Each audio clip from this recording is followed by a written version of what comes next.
Hey everybody, welcome to number 3 of 4 video tutorials for How to Unhurry, the companion to my book, The Ruthless Elimination of Hurry. We're just working through some very practical exercises and practices to slow our mind and our body down to the pace of Jesus and to tap into this deep reservoir of his love and his joy and his peace, where we just live present to the moment.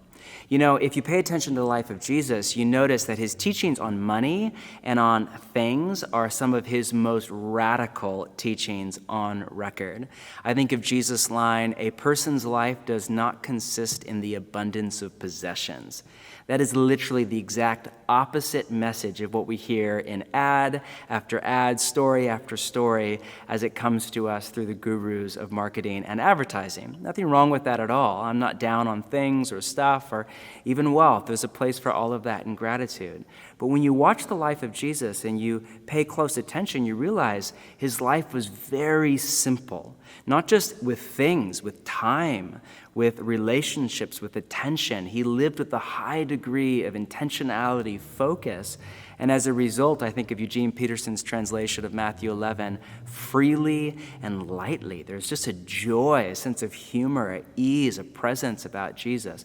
And I don't think it's a coincidence that his life was marked by the practice of simplicity. Now, there are all sorts of names for this practice or spiritual discipline: simplicity, simple living. The monks used to call it frugality. That has all sorts of negative connotations. Most secular people just call it minimalism.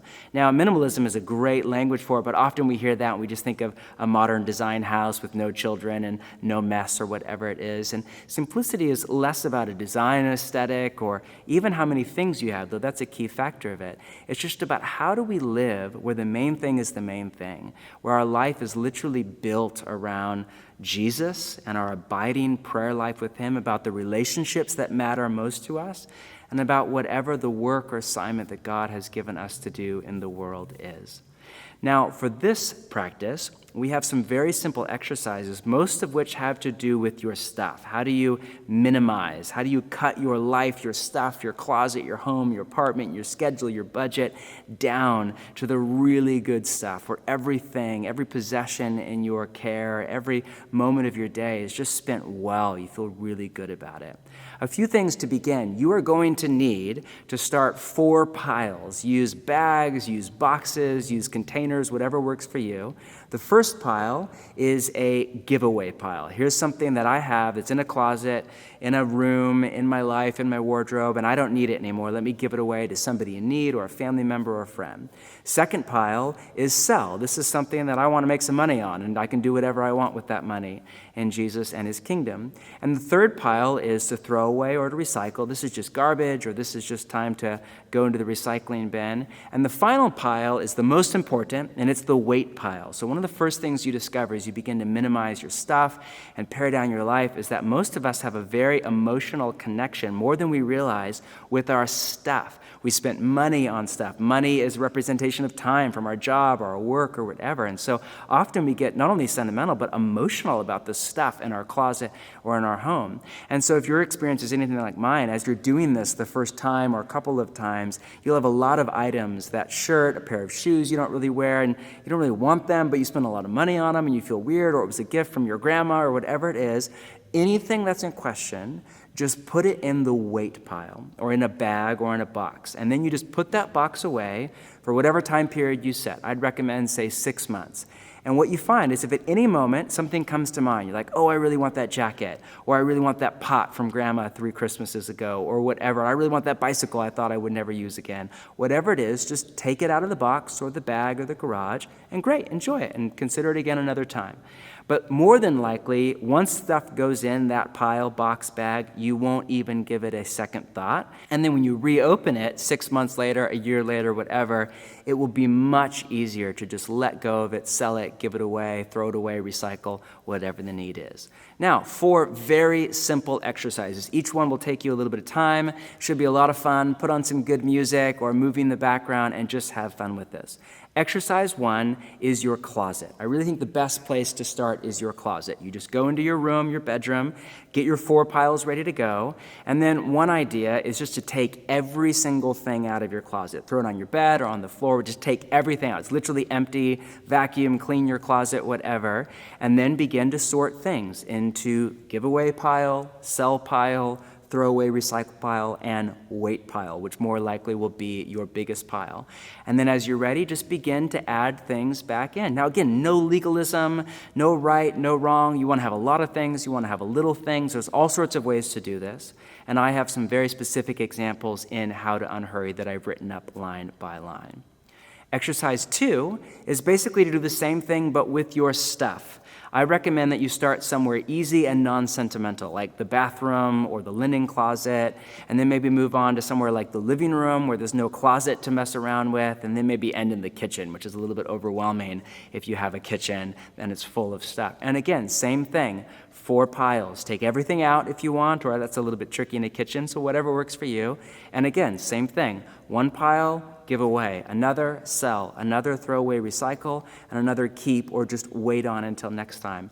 Put things back. And you'll begin to feel that as you do this, room by room, moment by moment, thing by thing, possession by possession, you will begin to just feel this freedom creep up in your heart and this weight that you didn't even know you were carrying of too much stuff, clutter, distraction, just fall off of your shoulders. Some of you will feel this more than others based on your personality, but I really think no matter what your personality is, you'll feel this, and you'll begin to feel, again in Matthew 11, freer and lighter. If your experience is anything like mine, you will have to do this more than once. We literally, my wife and I, started in our closets, went through every room in the house, and got more and more ruthless as we went on, and then had to do the whole thing again. And then 6 months later, we did it again, and then a year later, we did it again. And now we're down to the basis where we do this kind of once a year. We'll just go through each room, in particular with kids, which are just magnets for stuff, and just kind of do a declutter, a cleanse, an annual minimize day. Exercise 3 is to draw your attention to basically papers. If your life is anything like mine, you have drawers and closets and boxes just full of random photographs and papers and bills and records. And this stuff just begins to take up space and time and mess and noise and distraction. And this is the digital age. It's worth your money, I think, to go to Amazon.com or whatever, buy some kind of a scanner to just scan stuff in, make a digital copy. Almost anything that we have in paper, we can put into a digital copy, get rid of what we need to get rid of, put the rest on a laptop or a hard drive somewhere, and again, just begin to open up space in our life. Now, this one is a bit of a pain. It's not that fun. It will take you a little while. That's why I put it as week 3, not week 1. But just go through kind of your paper life, your photo life, and begin to just scan everything in, digitize everything, clean up the clutter in your life, and again, simplify your life to where you begin to live where the main thing is life with Jesus, relationships, and the work that God's put before you. Finally is just a week for budget and schedule, where you basically apply this logic of less is more, and life isn't about like more stuff. More stuff often just equals more anxiety and more hurry rather than peace and joy and love. But you apply it not just to stuff and not just to papers, but to your budget and to your schedule. 2 of the main resources that we have to offer Jesus and the world, our time and our money. So a budget is pretty simple. There are all sorts of ways to do it. I have some ideas in the workbook that are written up for you, but come up with some kind of a budget, and then a schedule where you basically just get out a piece of paper or do it on your computer if you want and come up with your ideal schedule, your ideal week at a glance. Man, put in the spiritual disciplines that are dear to your heart right now. Put in the relationships that matter most. Put in dinner times with the family or a connect point with your best friend. Put in church in there. Put in work habits. Put in exercise, your 8 hours of sleep a night or whatever it is. Just come up with, man, this feels like what would be a really ideal week with Jesus to just live with the easy yoke of Jesus with a lot of joy. Write both of those things up, a plan for your money, a plan for your time. Ideally, share it with somebody to hold you accountable, and then pick a period of time to live into it, whether that's a month or a year or anything in between, and have somebody hold you accountable, and tweak your practice as you go on. You want to add some time here, add some money there, change, detract, whatever it is. Massage it as you go along, but begin to work on living with a higher degree of intentionality, purpose, focus, and as a result, less and less anxiety, stress, distraction, busyness, and hurry, and more of the life that Jesus has for you. For more information, download How to Unhurry off of my website to begin your practice of simplicity.